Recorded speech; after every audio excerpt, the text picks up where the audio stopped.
Doctor Mohammad মুকলিসুর Rahman, Mymensingh district, Ishwarganj থানা।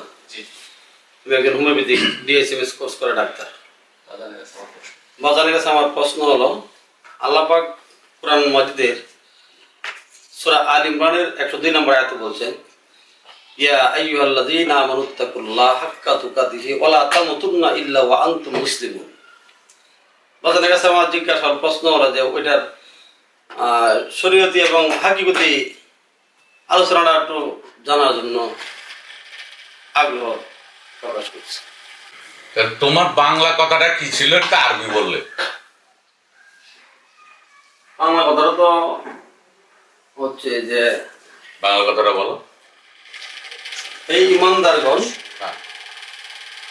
তোমরা আল্লাহকে যথাযথভাবে এই ইমানদারগণ তোমরা আল্লাহকে যথাযথভাবে ভয় করো এবং মুসলমান খাঁটি মুসলমান না হয়ে কবরে আসিও। ওই যে আমাদের ডাক্তার মুখলিসুর রহমান, ময়মনসিংহ ঈশ্বরগঞ্জ, তার কথাটা ছিল কোরআন মাজিদের একটা আয়াত, কোন সূরা? সূরা আল ইমরানের 102 নম্বর আয়াত। সূরা আল ইমরানের 102 নম্বর আয়াতটা ছিল, ইয়া আইয়ুহাল্লাযীনা আমানুত্তাকুল্লাহা হাক্কা তুকাতিহি ওয়া লা তামুতুন্না হাক্কা তুকাতিহি ওয়া লা তামুতুন্না ইল্লা ওয়া আনতুম মুসলিমুন। হে বিশ্বাসীরা, তোমরা, সবার সামনে কইতাছি, ক্যামেরা খোলা, অনুবাদ যে হচ্ছে না, বোঝো না? এই আয়াতের ইয়া আইয়ুহাল্লাযীনা আমানুত্তাকুল্লাহা হাক্কা তুকাতিহি ওয়া লা তামুতুন্না ইল্লা ওয়া আনতুম মুসলিমুন। এই আয়াতের বাংলা অর্থ হইল, হে বিশ্বাসীরা, তোমরা আল্লাহকে যথাযথ প্রতিরোধ করো। তাকওয়া শব্দের অর্থ হলো প্রতিরোধ করা। এরা এটাকে তাকওয়ার বাংলা অর্থ এই উপমহাদেশে ছড়াইছে, মানে ধর্মভীতি পালন করা, খোদা ভীতি পালন করা। তাকওয়া হলো খোদা ভীতি, পরহেজগারি, আল্লাহ ভীতি, আল্লাহ প্রীতি, এগুলো প্রচার করছে এই উপমহাদেশে। শব্দটা আসছে ইত্তাকু থেকে। ইত্তাকু শব্দের অর্থ হলো প্রতিরোধ করা, প্রতিহত করা, বেঁধে রাখা, আটকে রাখা। জানা বলছে, ইয়া আইয়ুহাল্লাযীনা আমানুত্তাকুল্লাহা হাক্কা তুকাতিহি, হে বিশ্বাসীরা, তোমরা কায় সত্তাকে বা আল্লাহ সত্তাকে যে সৃষ্টি করে, ওই সৃষ্টিকারী সত্তাকে তোমরা যথাযথভাবে প্রতিহত করো, প্রতিরোধ করো, আটকাও। তাহলে রেপিট, সৃষ্টিকারী কাজ করে, সৃষ্টি কাজে কারা বুঝলো না? যথাযথভাবে আটকাও। হাক্কা তুকাতিহি, যেভাবে আটকানোর দরকার, গুরুর কাছে হলে গুরুর কাছে যাও, শিক্ষকের কাছে যেতে হলে শিক্ষকের কাছে যাও, উতলুবুল ইলম ওয়ালা ওয়াখানা বিসিন, জ্ঞান অর্জন করার জন্য চীন দেশে হলেও যাও। এটা আটকাও যথাযথভাবে, যেভাবে আটকানো দরকার ওভাবে আটকাও। ওয়ালা তামুতুন্না ইল্লা ওয়া আনতুম মুসলিমুন, তোমার নিজের ভদ্রতা অর্জন না করে তুমি মৃত্যুবরণ করো না। এই মৃত্যু হইল শুক্রপাত। তুমি ভদ্র হও, শুক্রপাত নামক মৃত্যুবরণ করো না। বুঝছে? আর ওর বাংলাটা কি, প্রচলিত বাংলাটা কি? হে মুসলমানরা, তোমরা আল্লাহকে ভয় করো, যথাযথ ভয় করো, আর খাঁটি মুমিন না হয়ে কবরে যাও না বা মৃত্যুবরণ করো না। এটা হলো প্রচলিত অনুবাদ। আর আমাদের হাকিকি অনুবাদ মিলল?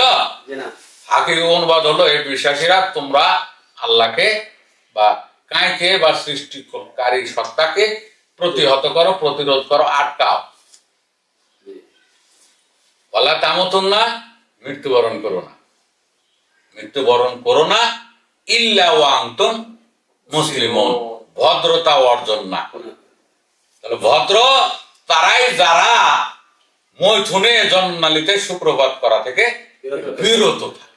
এরা হলো খাঁটি ভদ্রলোক, খাঁটি মুসলমান। ভালো করে বোঝার, ওরা মুসলমানিত্ব নিয়ে গেছে কোথায়? হাতের দ্বারা, মান সালিমাল মুসলিমুনা মিন লিসানিহি ওয়া ইয়াদিহি, মুসলমান সেই ব্যক্তি যে ব্যক্তির হাত এবং মুখ থেকে অন্যেরা নিরাপদ থাকে। এই জায়গায় নিয়ে যে ভদ্রতা চাবিকাঠি বা ভদ্রতার মানদণ্ড দাঁড় করাইছে। কোরআন বলছে ভদ্রতার মানদণ্ড তোর মৈথুনের সময় জনন নালীতে শুক্রবার থেকে বিরত। হ্যাঁ, শুক্রবার করবো যদি বাচ্চা নিতে যাই, যদি আমি প্রজনন করার জন্য। এখন ওই আগের যে কথাটা ছিল যে তোমরা পরিপূর্ণ ভদ্রতা অর্জন না করে মৃত্যুবরণ করো না, এটা ছিল কথা ডাক্তার মুখলেসুর রহমানের, doctor Mukhlesur Rahman, homeo doctor Mukhlesur Rahman ময়মনসিংহের ঈশ্বরগঞ্জের। তার এই কোশ্চেনটার শেষ হওয়ার আগে আমাদের এই প্রযুক্তিগত ডিস্টার্ব দিয়েছিল। আচ্ছা, তো দেখো পবিত্র কোরআন মাজিদের কথাটাকে তারা কিভাবে আড়াল করার চেষ্টা করতেছে বারবার।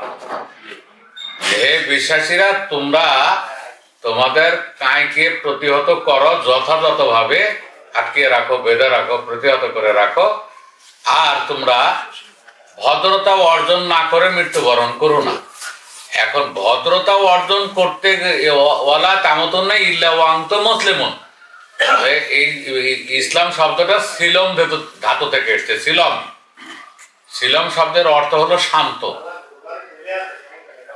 বা শান্তি। এই সিলম থেকে হয়েছে ইসলাম, শান্তি প্রিয়। এখান থেকে হয়েছে মুসলমান, শান্তিবাদী, শান্তি প্রিয়।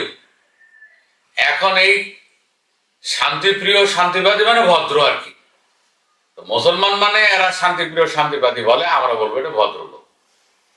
ভদ্রতা অর্জন করার সীমা হলো কোনটা? মৈথুনে জননালীতে শুক্রপাত করা থেকে বিরত থাকা হলো ভদ্রতার মানদণ্ড কোরআন অনুযায়ী। আর প্রয়োজনে যদি কেউ প্রজনন করতে চায়, বাচ্চা উৎপাদন করতে চায়, তখন জননালীতে বীর্যপাত করা বৈধ। এই জন্য মৈথুন 4 প্রকার। কয় প্রকার? 4 প্রকার। প্রজননমূলক মৈথুন, আর বিনোদনমূলক মৈথুন, আর প্রস্তুতিমূলক মৈথুন, আর একটা সাধনমূলক মৈথুন। 4 প্রকার হলো না?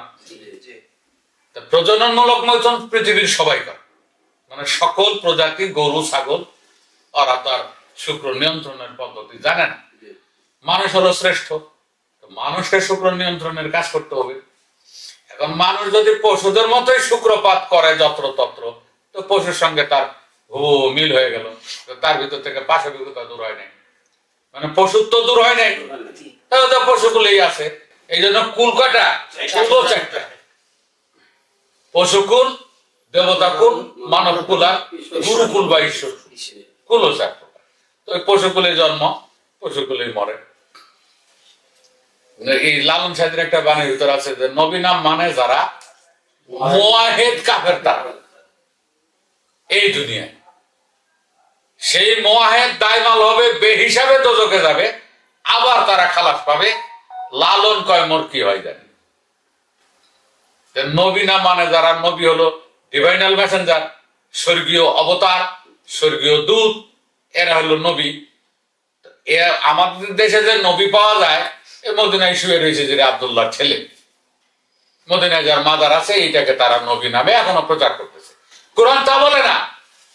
কোরআন বলে যে তোমার দেহের ভিতরে যেটা স্বর্গীয় মেসেজ নিয়ে আসে, অর্থাৎ স্বর্গীয় সংবাদ নিয়ে আসে, মানে ডিভাইনাল মেসেঞ্জার যেগুলো, এগুলো নবী। যেমন পুরুষ দেহে দাড়ি, স্বর্গীয় সংবাদ নিয়ে এসে বলে তোমার কিশোর জীবন শেষ, এখন তুমি যুবকে উন্নীত হয়েছো, এখন যুবক আইনে তোমার বিচার হবে। দাড়ি এই মেসেজ দাদা না, দাড়িকে কেউ চিঠি দিয়ে আনে যে দাড়ি ভাই, দাড়ি দাদা তুই আমার এখানে আয়। দাড়িকে কেউ চিঠি দিয়ে আনে না, আর কেউ ফোন করে আনে না। এইটা অটোমেটিকই স্বর্গধাম থেকে মর্তধাম আমার দেহ এখানে প্রকাশিত হয়, বিকশিত হয়। এই জন্য দাড়ি একটা ডিভাইনাল মেসেঞ্জার। মনে থাকবে? যারা স্বর্গের সংবাদ আদান প্রদান করে এরা হলো বশির বাংলা ভাষায়। আর যারা দুনিয়াবি অর্থাৎ এই পার্থিব সংবাদ আদান প্রদান করে তারা হলো সাংবাদিক। পার্থিব সংবাদ আদান প্রদানকারী পত্রিকা, টিভি, ইউটিউবের এই পার্থিব সংবাদ আদান প্রদানকারী এরা হলো সাংবাদিক। স্বর্গীয় সংবাদ আদান প্রদানকারী এরা হলো বশির। এই বশিরেরই আরবি হলো নবী। নাবা শব্দের অর্থ হলো সংবাদ, আর যিনি নাবা আনেন তাকে বলা হয় নবী। নারী দেহে ব্রেস্ট একটা নবী, নারী দেহের স্তন, সে একটা সংবাদ নিয়ে এলো যে তুমি কিন্তু এখন যুবতী হওয়ার উপক্রম হয়েছো, বয়সন্ধিকালে তুমি পৌঁছে গেছো। এরপরে রজস্রাব বা মিনিস্ট্রেশনে এসে আখেরি সংবাদ দিয়ে দিল, আনা খাতামান নবী লা নবিয়াবাদী, আমি হলাম সর্বশেষ ঐশী সাংবাদিক বশির, আমার পরে আর কোনো বশির আসবে, বাইরে প্রকাশিত হবে, ভিতরে হইতে পারে, এই দেহধামে আর আমার পরে কেউ প্রকাশিত হবে না। এই জন্য সে খাতামান নবী, রজস্রাব, এরপর আর নারী দেহে কেউ প্রকাশিত হয় না। তো রজস্রাবকে কেউ চিঠি দিয়ে আনে, কেউ ফোন করে আনে না, অটোই আসে। এই জন্য এগুলো অটোজেনাস, প্রভু অটোজেনাস, এগুলো অটোজেনাস, স্বয়ম্ভু, অটোমেটিক আসে। এইগুলো হইল নবী। নবী না মানে যারা, অর্থাৎ রজস্রাব কবে আসে কবে যায় কি কি মেসেজ নিয়ে আসে এইটা যারা মানে না, এরা হলো মুয়াহিদ কাফের। কাফের দুই প্রকার, যারা সৃষ্টিকর্তাকে মানে আল্লাহকে অস্বীকার করে এরা হলো কাট্টা কাফের, আর যারা আল্লাহকে মানে নবীকে মানে না। ময়মনসিংহের হোমিও ডাক্তার মোকলেশ্বরের এই আলোচনাটায় একাধিকবার এই ত্রুটি ঘটলো। এবার তোমার আলোচনাটা শেষ করি। এই তুমি যে কথাটা বলছিলে যে শেষ কোরআন মাজিদের সূরা আল ইমরানের 102 নং আয়াতের উনি ব্যাখ্যাটা চাইছিল, হাকিকি ব্যাখ্যা। সেটা ছিল ইয়া আইয়ুহাল্লাযীনা আমানুত্তাকুল্লাহা হাক্কা তুকাতিহি ওয়া লা তামুতুন্না ইল্লা ওয়া আনতুম মুসলিমুন। এটার বাংলা প্রচলিত অর্থ বাজারে যেটা আছে, ওরা বলে কি হে ইমানদাররা, এটাকে বিশ্বাসী এটা বললো না, হে ইমানদাররা তোমরা আল্লাহকে ভয় যথাযথ ভয় করো আর পরিপূর্ণ মুমিন না হয় মৃত্যুবরণ করো না, এরকম প্রচলিত অর্থ বাজারে আছে। এটার হাকিকি অর্থ হলো হে বিশ্বাসীরা তোমরা এই আল্লাহকে বা কায়কে প্রতিহত করো যথাযথভাবে, আটকাও, প্রতিরোধ করো, প্রতিহত করো, আর ভদ্রতা অর্জন না করে মৃত্যুবরণ করো না। তো ভদ্রতার মানদণ্ড এরা নিয়ে গেছে কোন জায়গায়, আরেকটা হাদিস দিয়ে, মান সালিম আল মুসলিমুনা আল মুসলিমু, মুসলমান সেই ব্যক্তি, আল মুসলিমু মান সালিম আল মুসলিমুনা মিন লিসানিহি ওয়া ইয়াদিহি, মুসলমান ওই ব্যক্তি যার হাতের এবং মুখের অনিষ্ট থেকেও নিরাপদ থাকে। এটা নিয়ে গেছে ওরা, নিয়ে যা মানদণ্ড হাত এবং মুখ থেকে জাতিকে বাঁচানো, দেশকে বাঁচানো, ওই মানদণ্ডে নিয়ে গেছে। কোরআন তা বলে না। কোরআন বলে যে তুমি প্রকৃত ভদ্র হলে তোমার জননালীতে শুক্রবাদ বন্ধ করতে হবে, প্রয়োজনে শুধু সন্তান উৎপাদনের জন্য যখন যাবে তখন তুমি শুক্রবাদ করবে, এর আগে পরে শুক্রকে রক্ষা করতে হবে। বাইচান্স যদি কারো শুক্র পাসিংই হয় তাহলে এটা বৈধভাবে সৎকার করতে হবে, যার যার হাতে নিয়ে, যার যার হাতে নিয়ে বৈধভাবে সৎকার করতে হবে। পরিষ্কার?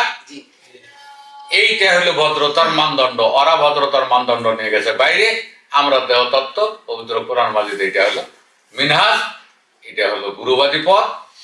পবিত্র কোরআনের সকল আয়াত দেহতত্ত্বের সঙ্গে রিলেটেড, এই জন্য আমরা দেহতত্ত্ব দিয়ে এটাকে বিচার করবো, মিনহাজ অনুযায়ী, অর্থাৎ মনোবিবাদ অনুযায়ী, মিস্টিসিজম অনুযায়ী এটাকে আমরা মূল্যায়ন করব। তাহলে ভদ্রলোক ওই ব্যক্তি যে ব্যক্তি মৈথুনে জননালীতে শুক্রবাদ করা থেকে বিরত থাকে। আর এই কাণ্ডটা তুমি শেষ না করা পর্যন্ত, অর্থাৎ শুক্রবাদ বন্ধ করার আগ পর্যন্ত তুমি মৃত্যুবরণ করো না, অর্থাৎ বারবার তুমি মরতে যেও না। এই মৌত শব্দের অর্থ হলো না, এই মাউত শব্দের অর্থ হলো মৃত্যু। তো মৃত্যুর প্রকার কতগুলা? 18টা। মৃত্যুর প্রকার 18 প্রকারের মৃত্যুর ভিতরে এই একটা মৃত্যু যে শুক্রবাদ করা।